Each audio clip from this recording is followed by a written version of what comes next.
This is why it's so important for us to have to separate as FBAs. We've been calling these tethers out for so long, and a lot of these tethers, they don't have an allegiance to us. They don't have an allegiance to what our struggle is here in America and what we've been going through, right? They come to America to make money, solely to make money and care about their people back home. They don't care nothing about us. Now, George, what are you talking about? Why are you saying this? Well, today I'm talking about Nicki Minaj, and we all saw her go on to that with that M-Fest thing with Charlie Kirk's widow, Erika Kirk. And when she was on there, she was saying a couple things sprinkled here and there that I may agree with, but then she started going into white folks not having to apologize for being white, just a whole bunch of weirdo stuff. And black women shouldn't make white women feel ashamed about their beauty, or it's talking about beauty standards, but at the same time talking down on black women, right? And a lot of you, whatever they call them, whatever her crew was of women that's been following her for so long, she talked down to you guys. She talked down to the LGBTQ community, who's been staunch supporters of her for years, right? Let's revisit what she said. Administration is full of people with heart and soul, and they make me proud of them. Our vice president, he makes me, well, I love both of them, but they're both powerful men, smart, strong, all of that, but both of them have a very uncanny ability to be someone that you relate to. I can relate to them. When I hear them speak, I know that they're one of us. Like, I know that they're not, don't you guys agree? They haven't lost touch of the world. You know, they're still connected to the world and what's happening in the world, with the younger people and older people, with the richer people and not so rich people. They have the ability to still connect and be real and make us feel proud to be American. We were not being represented and not being admired for our beauty. If we felt like that as black women, why would we want to do that to other women? Amen. Why would we now need to make other people downplay their beauty so that we can feel, no, that's not how it works. I don't need someone with blonde hair and blue eyes to downplay their beauty because I know my beauty. Do you understand? It doesn't bother me that a woman feels and says that she's beautiful. Amen. Why shouldn't she feel that? Why have we gotten to a point where certain colors or certain kinds of people have to be afraid of loving themselves and loving the way they look? Like, isn't that wild? Be boys. Amen. Be boys. It's okay. Be boys. It's nothing wrong with being a boy. Amen. How about that? Amen. How powerful is that? How profound is that? Amen. Boys will be boys, and there's nothing wrong with that. I've traveled the world. I've performed for huge crowds all around the world. And no matter how many songs I do on that stage, it didn't mean as much as this. Now, we all know that bag is getting skinny. That bag is shortening up. She got tax problems. She got all kinds of, I'm hearing that she may be undocumented, but she saying that why do black women have to go out of their way to make other women not feel beauty? What the hell does her being on that thing got to do anything with black women? If other than they told her what to say and what not to say, right? This thing gets real goofy. Now Joe Budden, she's been friends with Joe Budden for a long time. And Joe Budden's went on his podcast to voice his displeasure about what she did, right? Because he's been championing her for years. This is what Joe Budden's had to say. Yeah, let's do it. Nicki Minaj, Turning Point USA. She went out there. By now you've seen it. I got a bunch of phone calls about it. I bet. I'm out. I'm done. That was it. Sorry, I'm gone. I'm gone. That's it. The last dance. That was the last candle on the cake for me. Sorry, Barbs. Sorry, Nick. Don't call me, don't text me. It is what it is. Sometimes how y'all move around out there does have an effect on how I view you, and this was one of them things. I'd be a fool to think that you didn't consider that before you did it. I'm sure. Which just says to me that you really don't give a f. I'm even more baffled. I don't even know how much of this conversation I could have, but they're so anti-transgender, which is confusing to me because I've been to the Nicki concert. That's the thing. So this is the thing, and what I said before.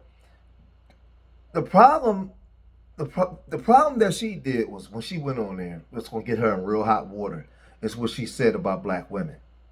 Because black women has been her supporters. I don't care for Nicki Minaj, but a lot of black women supported Nicki Minaj, right or wrong, weak or strong. They've been with her, right? And for her to get up there with Erika Kirk, that W woman, and make those statements and crowbar black women into it when she had no reason to do it.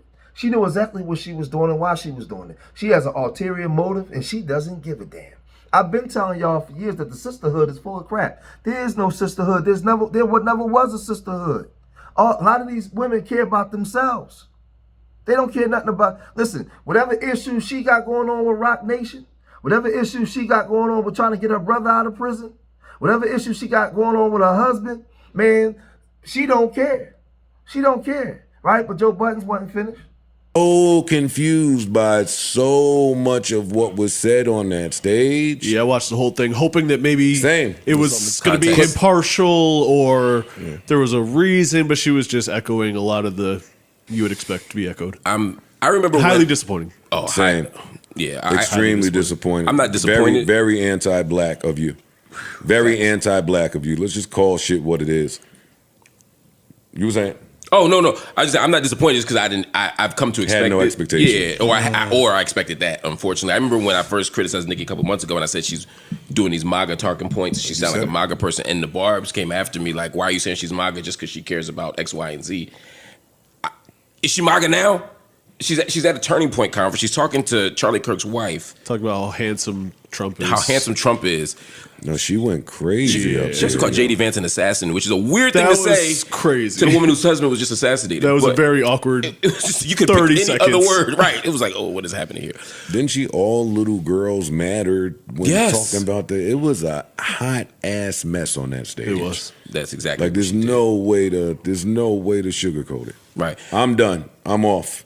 And I think part of that is because we respect Nicki's mind and her autonomy. In other words, I don't think she's being duped. I don't think she's a patsy. I think she knows exactly what she's doing. She's making a choice, and I strongly disagree with that choice.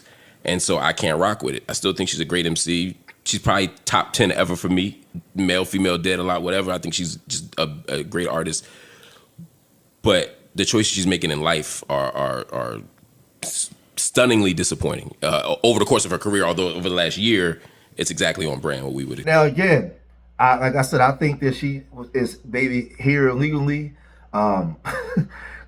This is the thing that's funny to me. Why do these political people and this stage keep going to get these rappers and entertainers to talk to them? You notice how they never go talk to a black intellectual? Never. Like, why is Erika Kirk talking to Nicki Minaj in the first place? Why is she having a conversation with a black intellectual, well-known, well-respected black intellectual from the black community, from the FBA community, right? Why is she talking to a tether who has an ulterior motive? Why? Right? Now, I don't agree with all the Skittles stuff, right? And that's easy. That's low-hanging fruit. Of course, she can say that. She knows how most of our community feels about a lot of that stuff. But when you go to, like, you start talking about comparing black women's beauty in regards to the white women's beauty and all this kind of stuff that don't make sense, when you just start saying you start tether babbling, you just start saying a whole bunch of nothing, right? And then you got these guys on, first of all, teen top 10 or nothing of all time. What are you talking about? Why is she even being mentioned, right? No, she's not the top 3 female rapper of all time. No, she's not. She may be more famous today and got more money, but when it comes to like rap, she's better than MC Lyte and Queen Latifah. I mean, are we serious? She's more famous than they are. Absolutely. She came out in a different time, right? But bar for bar, absolutely not. But they wasn't finished. I guess where my brain be stuck on is an ounce of black is black enough for me. A drop of black is black enough for me. Okay. So when you stand next to certain people that have made their agendas very clear as it pertains to black people, then that means you're complicit. Yes. Or in agreement. Okay. That too. If you're not in agreement and you look like you in agreement, then you you're in- complicit. You're complicit. So either way. And it's hurtful when people take all of that equity built in black and do that with it. Maybe they don't view that drop of black like you do. They're right. I don't know. I'm not making Everybody no excuse for that. everybody don't rep black. Black is not a monolith. Everybody don't rep it the same way. I'm only talking about my views in terms of people that I rocked with stamping something a little too hard for me. I can't. So then what do you... I wouldn't be able to sleep at night. I can't watch that and then we on the text or on the, are you nuts? Yo, dog, this Oh, nigga you don't know me or my family. This nigga got on This the has stage. greater ramifications than any one of us. They talking about listen, all of it is a campaign. I mean, if you know what they're doing, if you thought Trump was bad, now they're talking about the Vance Kirk ticket. And you know what they're saying out there. I'm not even political man, but I know what they're saying out there.